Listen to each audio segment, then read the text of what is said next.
Hello दोस्तों, आज अपन BA practical की क्लास पढ़ते हैं, जिसमें कोटा विश्वविद्यालय कोटा के ज्योग्राफी सब्जेक्ट के लिए सेमेस्टर यहाँ लिख देता हूँ। कोटा विश्वविद्यालय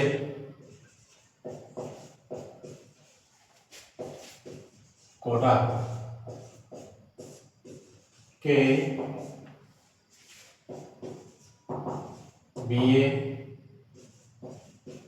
सेमेस्टर 5th में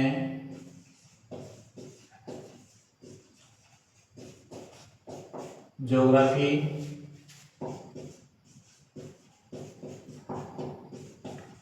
प्रैक्टिकल की आज क्लास स्टार्ट कर रहे हैं। यानी कोटा विश्वविद्यालय कोटा के जो छात्र छात्राएं हैं और बीए सेमेस्टर 5वें सेमेस्टर में हैं और भूगोल जिसके सब्जेक्ट है उनके लिए घर बैठे प्रैक्टिकल का कार्य करने के लिए ये ऑनलाइन क्लास प्रारंभ की है। तो इसमें आपके प्रथम चैप्टर जो फर्स्ट चैप्टर है वह है मानचित्र प्रक्षेप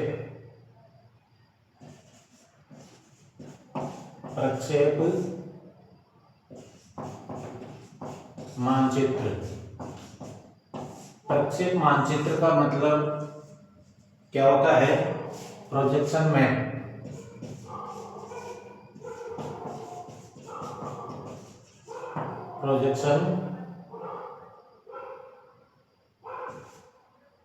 प्रोजेक्शन मैप, ठीक है। प्रोजेक्शन मैप क्या होता है?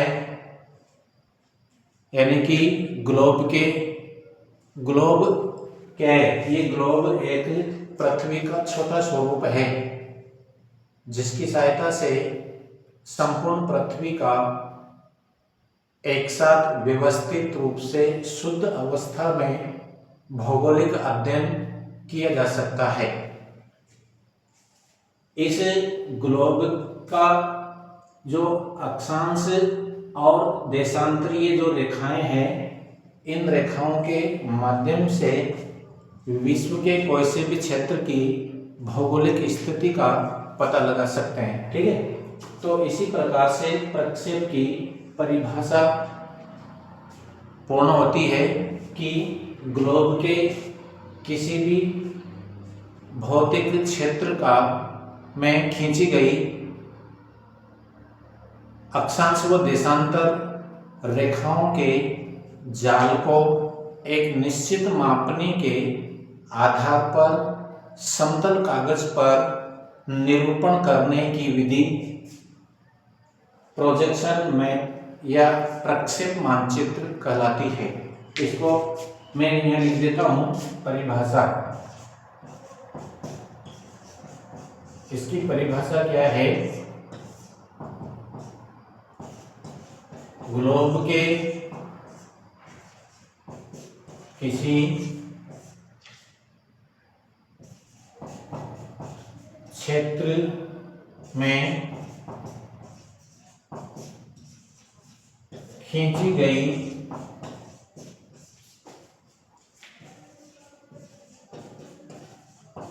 अक्षांश व देशांतर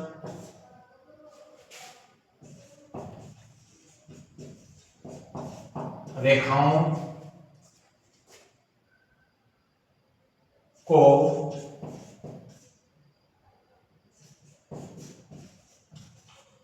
निश्चित मापनी से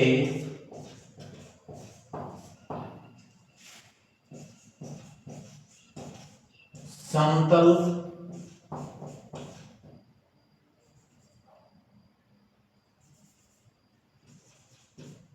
कागज पर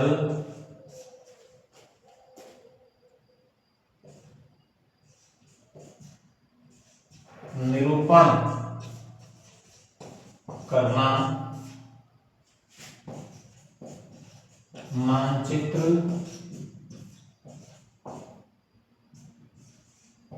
प्रक्षेप है, प्रोजेक्शन मैप है। यानी कि प्रोजेक्शन एक मानचित्र पर किसी भी ग्लोब के किसी भी क्षेत्र में खींची गई जो अक्षांश व देशांतर रेखाओं का जाल होता है और वह उस जाल को एक समतल कागज पर एक निश्चित मापने के आधार पर निरूपण करने की जो कला है और उससे बनने वाला जो मानचित्र है उसको प्रोजेक्शन मैप या प्रक्षेप मानचित्र के नाम से जाना जाता है। इसके जो क्वेश्चन दिए हुए हैं उन क्वेश्चनों को आप उसी के फाइल में दिए हुए आंसर को ढूंढकर समझ करके और ब्लैक पेन से उनकी पूर्ति करना है। अब ये प्रोजेक्शन कितने प्रकार के होते हैं आपके कोर्स में, जो रचना विधि के आधार पर रचना विधि के आधार पर प्रक्षेप के प्रकार, रचना विधि के आधार पर प्रक्षेप कितने प्रकार के होते हैं तो इनको भी समझना जरूरी है। फिर एक एक करके अपन इसका अध्ययन करेंगे, एक एक करके इसका डायग्राम बनाएंगे और डायग्राम के आधार पर प्रत्येक प्रक्षेप का दिए गए क्वेश्चन के अनुसार कैलकुलेशन करेंगे और उसी कैलकुलेशन के अकॉर्डिंग डायग्राम बनाएंगे। ठीक है, तो एक एक चीज को आप समझते हुए चलना कि कोटा विश्वविद्यालय कोटा के जो बीए सेमेस्टर 5th के विद्यार्थी हैं जो वर्तमान में चल रहे हैं और थोड़े दिनों बाद आपके परीक्षा क्रम भी प्रारंभ होने वाले हैं, उससे पहले आप ये प्रैक्टिकल फाइल भी तैयार करते चलें। तो प्रक्षेप मानचित्र आपके फर्स्ट चैप्टर है। इस फर्स्ट चैप्टर को समझने के लिए सबसे पहले अपन प्रोजेक्शन मैप की परिभाषा के बारे में अध्ययन करते हैं कि प्रोजेक्शन क्या होता है। सबसे पहले इसी प्रकार से अध्ययन किया जाता है, जो पढ़ रहे हैं उसके बारे में जानकारी प्राप्त करो। तो ग्लोब पर किसी भी क्षेत्र में खींची गई जो अक्षांश व देशांतर रेखाओं का जो जाल होता है उस जाल को एक निश्चित मापनी के आधार पर अगर कागज पर निरूपण कर दिया जाए तो उससे बनने वाला जो मानचित्र है उसको प्रक्षेप मानचित्र के नाम से जाना जाता है। और ग्लोब पर खींची गई जो रेडियल प्रणाली के आधार पर ग्लोब पर खींची गई जो अक्षांश व देशांतर रेखाओं का जो जाल होता है वह एक काल्पनिक और अध्ययन करने की दृष्टि से खींची गई रेखाएं होती हैं। ठीक है, जो निश्चित मापने के आधार पर, निश्चित दूरी के आधार पर खींची हुई होती है। ठीक है, तो ये तो आपके ये चीजें समझने में आ गई होगी। इसके बाद में रचना विधि के आधार पर प्रक्षेप कितने प्रकार के होते हैं, ये रचना विधि के आधार पर प्रक्षेप 4 प्रकार के होते हैं। कितने प्रकार के होते हैं? 4 प्रकार के। चारों के मैं नाम लिख देता हूं। पहला है आपके जो रचना विधि के आधार पर उसको बोलते हैं शंक्वाकार प्रक्षेप, बेलनाकार प्रक्षेप है। तो पहला है बेलनाकार प्रक्षेप,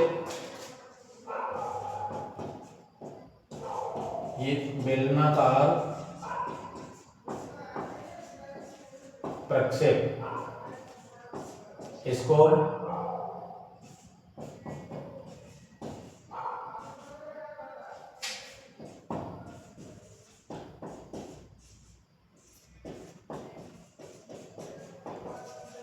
सिलेंड्रिकल प्रोजेक्शन भी कहा जाता है, सिलेंड्रिकल प्रोजेक्शन।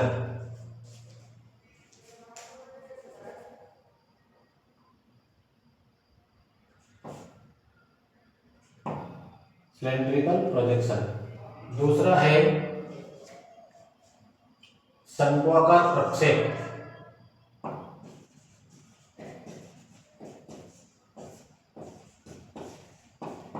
शंक्वाकार प्रक्षेप जिसको जेनिथल प्रोजेक्शन,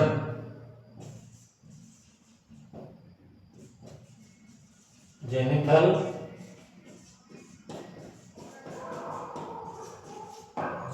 प्रोजेक्शन के रूप में जाना जाता है।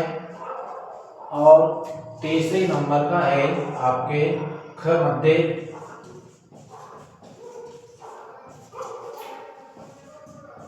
प्रक्षेप। शंक्वाकार जो प्रक्षेप है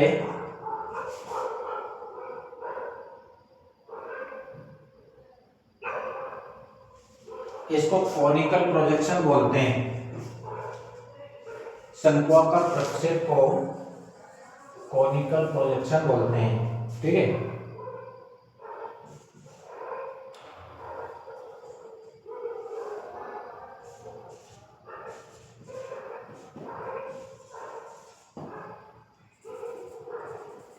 इसको बोलते हैं जेनिथल प्रोजेक्शन।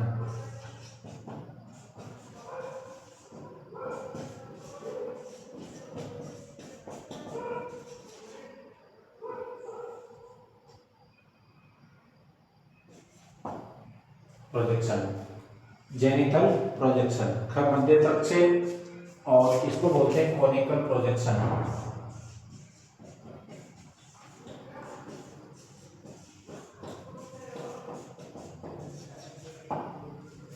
कोनिकल प्रोजेक्शन, बेलनाकार प्रक्षेप, शंक्वाकार प्रक्षेप, ख मध्य प्रक्षेप और चौथे नंबर का है रूढ़ प्रक्षेप। रूढ़ प्रक्षेप। ठीक है, तो इस प्रकार से ये 4 प्रकार के प्रक्षेप है आपके, और 4 प्रकार के प्रक्षेपों को विस्तार से एक एक करके अपन अध्ययन करेंगे। एक एक चीज को अच्छी तरह से समझते हुए चलेंगे, डायग्राम से समझेंगे। ठीक है, सबसे पहले लेंगे अपन बेलनाकार प्रक्षेप।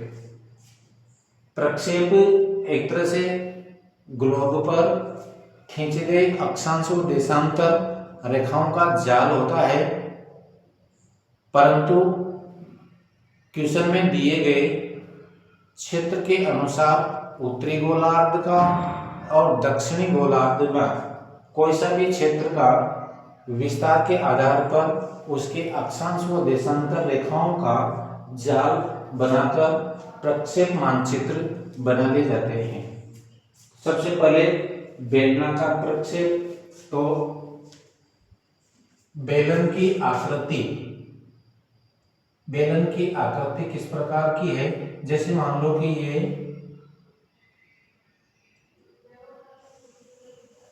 ग्लोब है,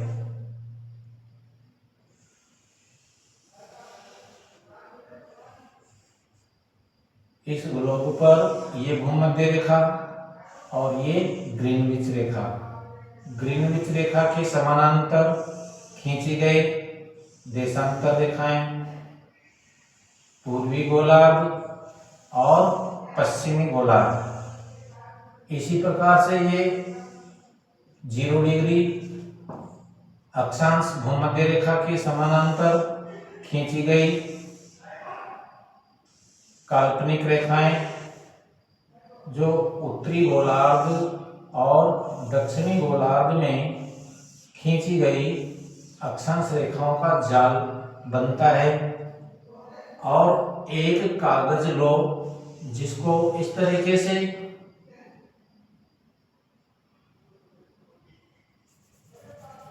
बेलन की आकृति में इसको ढालना है। बेलन किस प्रकार का होता है, इस प्रकार का टीन का डिब्बा होता है, टीन का डिब्बा, उस टिन के डिब्बे की आकृति में इसको कागज को बना करके और इसके ऊपर लगा दिया जाए, इस तरीके से लगा दिया जाए तो बनने वाली आकृति इस प्रकार से बनेगी।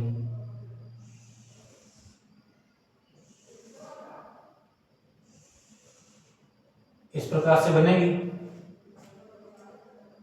अब इस कागज को हटा करके अगर समतल कागज पर इस कागज को समतल बना दिया जाए तो आकृति जो इसके आंतरिक भाग में खींचे गए इस ग्लोब के अक्षांश व देशांतर रेखाएं इस कागज की आंतरिक तली में अगर मान लो निरूपित या चिह्नित कर दिए जाए तो उससे जाल किस आकृति का बनेगा। अगर आकृति छोटी बनती है तो उसको प्रकाश की किरणों के माध्यम से आगे की ओर बढ़ा दिया जाता है और इस कागज के आंतरिक तली में उसका जाल किस तरीके से बनता है, बस वही उसका प्रक्षेप है। भूमध्य रेखा इसके मध्य में रहेगी, ग्रीनविच रेखा इसके मध्य में रहेगी और इस तरीके से जाल बन जाएगा। ये 0 डिग्री देशांतर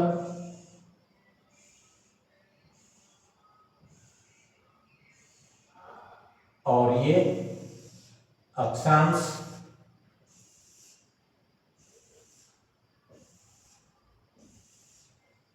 और समझ लो इसको अपन पढ़ रहे हैं सबसे पहले बेलनाकार प्रक्षेप। बेलनाकार प्रक्षेप बनाने के लिए कागज को बेलन की आकृति में बना लिया।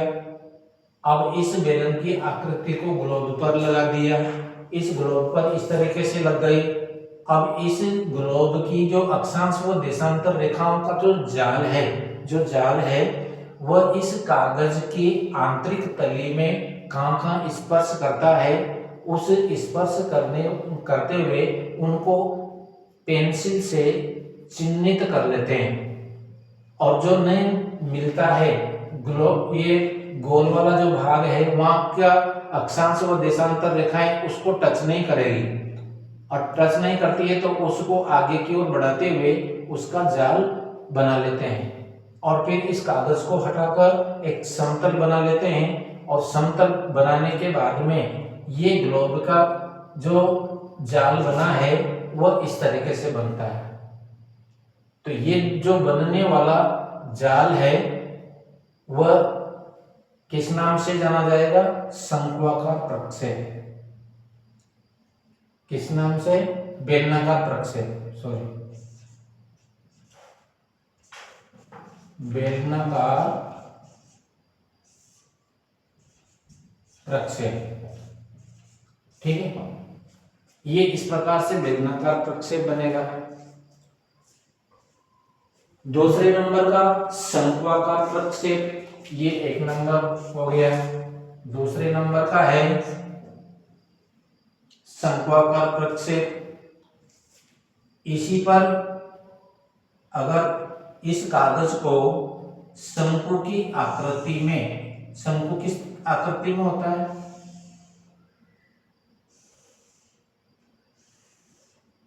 इस आकृति में, शंकु की आकृति में ढाल करके इसके ऊपर लगा दी जाए तो कागज इस तरीके से बने लगेगा।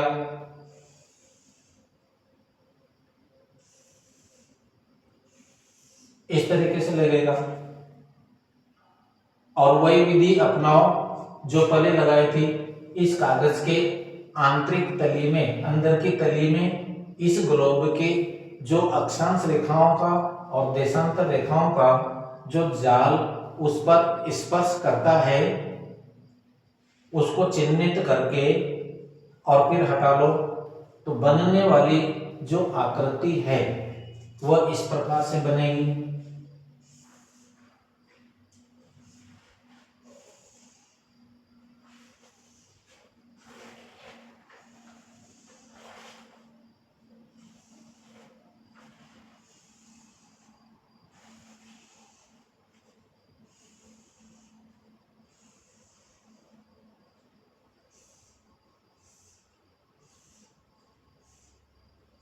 इस प्रकार से।